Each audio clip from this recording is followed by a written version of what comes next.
Good morning, Woodmont. Welcome to worship. Hope all of you are getting ready for these summer months now that we are past Memorial Day.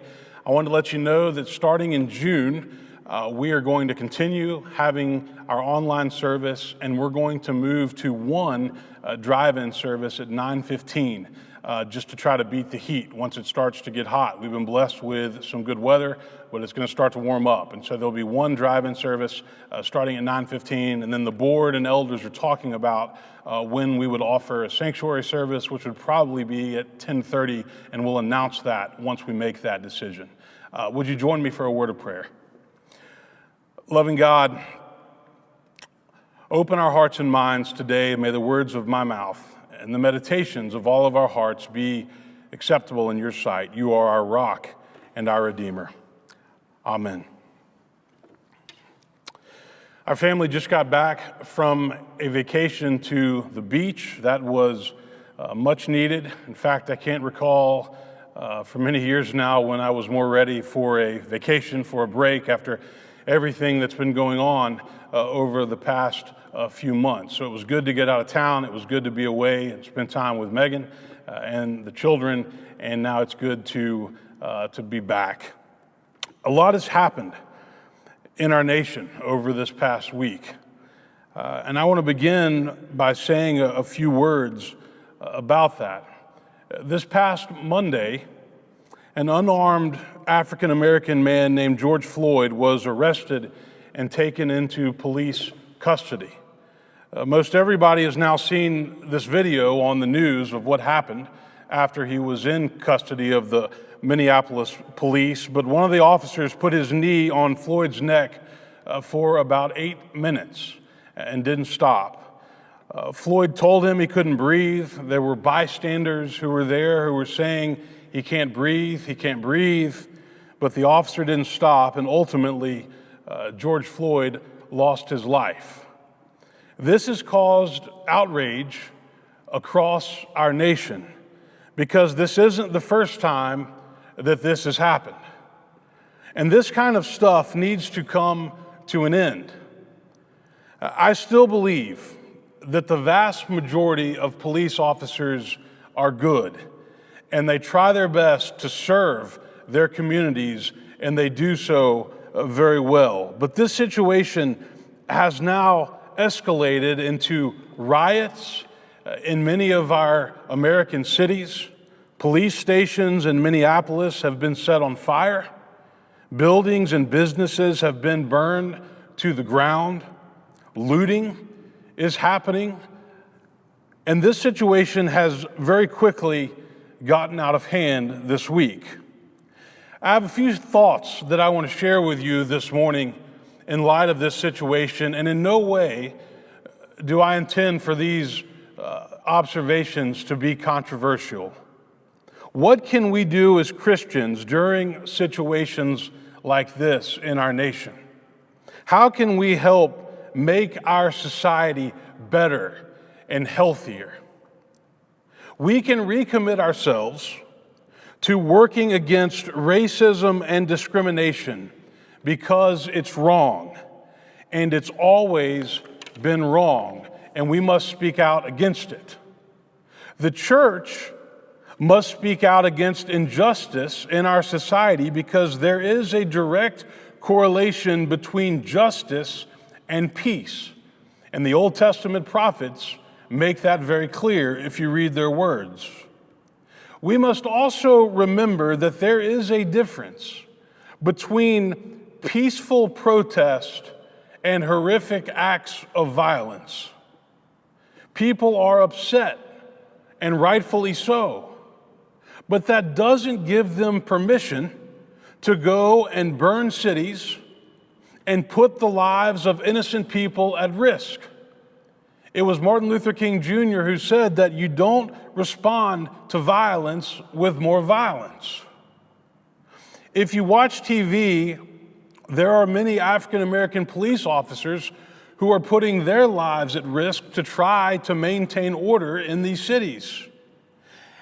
And we cannot have a society where unarmed black men are killed in police custody, and we cannot have a society where people just get to go out and do whatever they want. Both of these things are wrong. And lastly, as Christians, we should not be afraid, and we cannot be afraid, to talk about the systemic injustices that are present in our culture. They are there, and they need to be discussed. They need to be addressed. Because if we don't talk about them, and if we pretend that they're just not there, then we can't address them. And so we cannot ignore these things. And as a church, we must continue to work to address these things. And we do on a regular basis here at Woodmont, but we must continue to talk about systemic injustices that are present in our culture. I pray for the family of George Floyd. And I also pray for all the leaders in Minneapolis and in other cities, the mayors, the governors, the police force that are having to deal with these riots and this looting and these horrible acts of violence. And I pray that as a society and as Christians, we will have the courage to speak out against racism, against injustice, against poverty, and against any other injustices that are real in our culture. We are continuing a sermon series on the book of James. And last Sunday, Justin gave a great sermon focusing on the words from James chapter 3, where James talks about the importance of taming the tongue and why our words matter. And this becomes a major theme in this epistle that James writes. Controlling our words, watching our rhetoric, and recognizing that our words have power and consequences. And these verses in chapter 3 and then next week in chapter 4 are very relevant to the situation that's going on in our nation right now. James says, "Not many of you should become teachers, for you know that we who teach will be judged with greater strictness. For all of us make many mistakes. Anyone who makes no mistakes in speaking is perfect, able to keep the whole body in check with a bridle." Have you ever noticed how in our culture, some people seem to get a sick satisfaction when leaders fail? This happens in churches. When people say, "I told you that that guy was a fraud. I told you that he couldn't live up to everything that he preached and taught." You know, this calling is very hard because not only do we stand up here and teach and preach what we believe to be true and what the Bible teaches to be true, but then we have to go out and do our very best to live it and not just talk about it. And I said a few weeks ago that the very best sermon that any of us can preach is the way that we live our lives, the way that we carry ourselves, the way that we treat other people, the way that we interact with other people. I love what Headmaster Tony Jarvis once said about leadership. He said, "Throughout history, people have gotten a perverse pleasure out of bringing leaders down, projecting evil motives onto them, focusing on their faults, finding their Achilles heel, impugning their motives." And so he says leaders are caught in a catch-22. If a leader is strong and undeterred by projection and blame and calumny, he is labeled as arrogant, authoritarian, and dictatorial. But if he sets aside his initiatives or her initiatives, goes with the way that the wind is blowing, if the leader backs down at all, then he or she is immediately labeled as weak or as a waffler. You know, James is very clear that leaders and teachers are judged with greater strictness. He's also very clear that the human tongue is perhaps the smallest yet most powerful member of the body. He says it's like the rudder of a ship. It's small, but it's powerful. The tongue is a fire. It's placed among our members as a world of iniquity. It stains the whole body, James says. Nobody can tame the tongue, a restless evil full of deadly poison. With it we bless the Lord and Father, and with it we curse those who are made in the likeness of God. Do we really understand the power that our words have. With the same tongue, we can say, I love you, and we can also say, I hate you. With the same tongue, we can say, you look beautiful, and we can also say, why did you wear that? We can say, I'm sorry, I was wrong, and we can also say, it's not my fault, it's your problem. We can say, it's okay, sweetie, I understand, and we can also say, what's wrong with you? You always screw things up. We can say, it's okay, I forgive you. And we can also say, I can't believe that you did that, or I can't believe that you said that. You see, our words have power, but unfortunately, we don't spend enough time thinking about what we are saying, why we are saying it, and how we are saying it. Our tone matters. The way we say things matters. You know, too many times we don't rein in our emotions before we speak. Too many times we let the moment get the best of us. We don't filter our thoughts. We shouldn't say everything that goes through our mind. We must decide when to speak and when to keep quiet. At the end of chapter 3, James moves on to the subject of wisdom. He says, show by your good life that your works are done with gentleness, born of wisdom.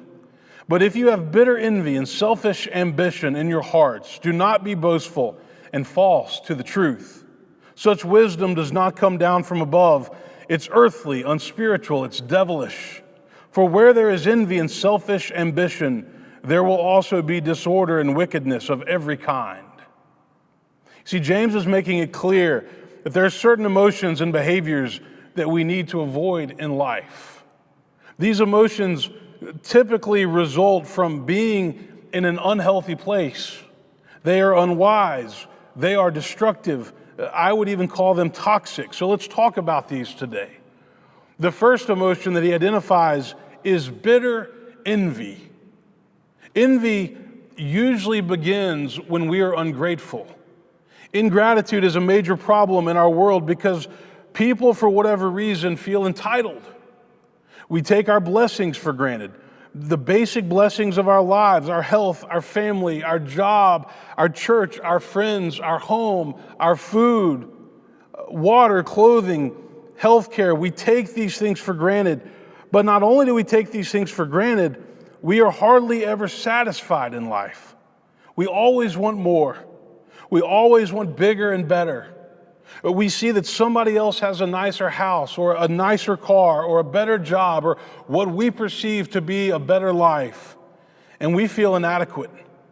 We become envious, and this becomes a spiritual problem, a matter of the heart and soul. One time in my men's Bible study a number of years ago, we were talking about the American dream.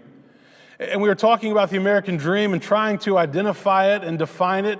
You know, what is it? Is it the house with a white picket fence and the kids playing in the yard? Is it simply giving your children a better life than you had? Is it the opportunity for upward mobility and prosperity? What is it? How do we understand it? And is it available to everybody, or is it only available to people that are born into certain families or certain zip codes? I've always said that when it comes to the American dream, there's one word that comes to mind, and that word is more. We want more. We're hard to please. We're restless. We see what everybody else has, and we want more. We are a competitive culture, wired to want more. But have you ever noticed that the people in our culture that are most spiritual, most disciplined, monks, nuns, priests, they have found a way to shun all of that, and they've decided to go and live simple lives. They've made an intentional decision to be thankful for the basic things. They understand the pitfalls of materialism and of always wanting more, because that desire never wins. Somebody once said, I think it was Rockefeller, who said it's like drinking salt water. It just leaves you thirstier and thirstier. There's so many scriptures in the Bible that have to do with giving thanks, and we can't ignore these words. Psalm 100 says, enter his gates with thanksgiving and his courts with praise. Give thanks and bless his name, for the Lord is good. His steadfast love endures forever, his faithfulness to all generations. Psalm 118 says, "This is the day that the Lord has made, so let us rejoice and be glad in it." James 1 says, "Every generous act of giving with every perfect gift is from above, coming down from the Father of lights." And then in Philippians, Paul writes, "Rejoice in the Lord always. Again, I will say rejoice.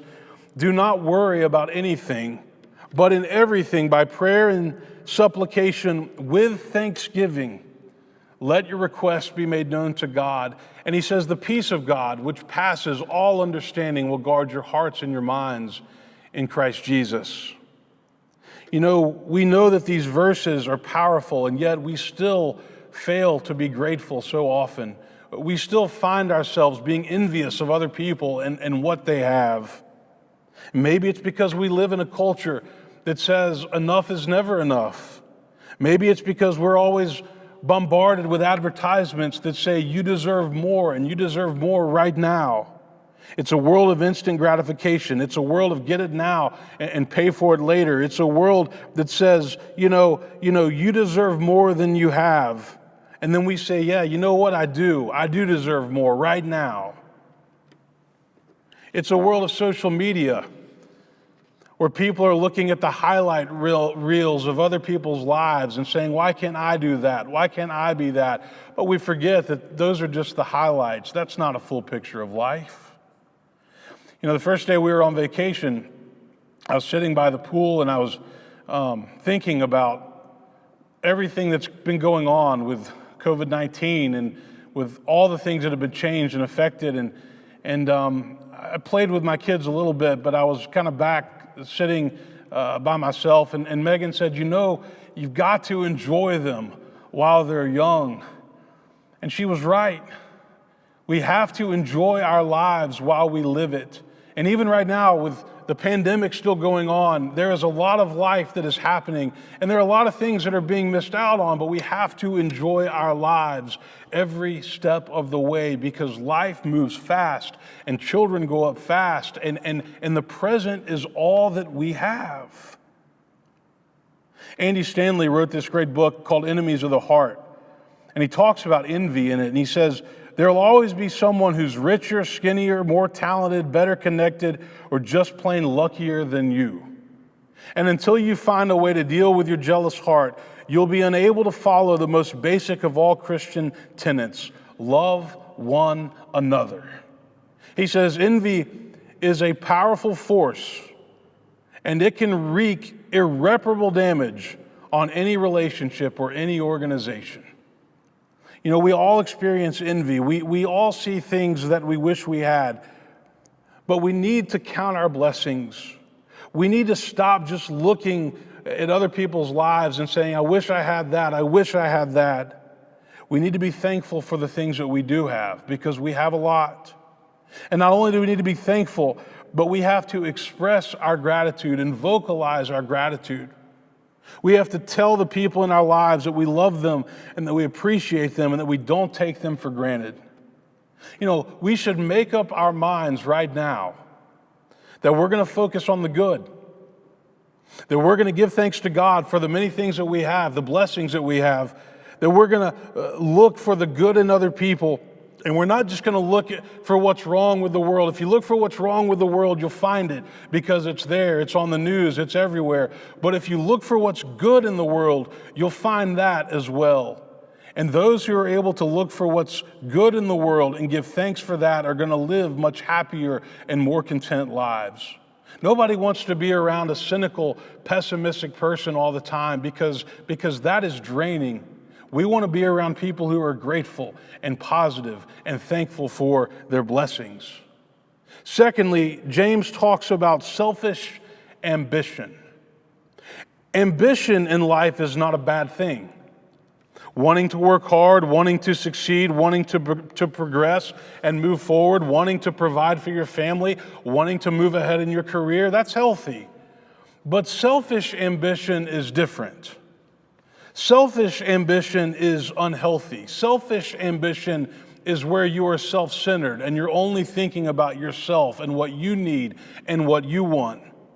I teach an undergraduate class at Vanderbilt in the fall, and this past fall I had a number of of seniors in the class who were ambitious, and they were excited about graduating this spring and moving on to law school, to graduate school, moving to big cities where they would move into what was then a very red-hot job market. And we know that's now changed.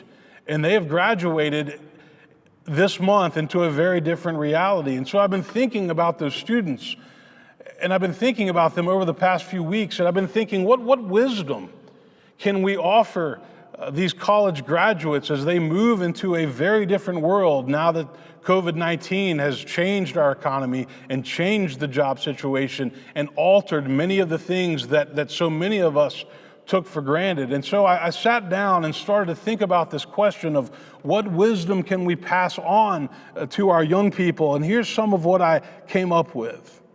Life is not fair. So many things in life are out of our control, like the coronavirus and everything that it's upended. But the only thing that we can control is our attitude and how we're going to respond to situations. Remember, tough times will pass, just like they have before, but they always give us an opportunity to become stronger. And we will come out of this, and we are starting to come out of this as a stronger and more resilient people.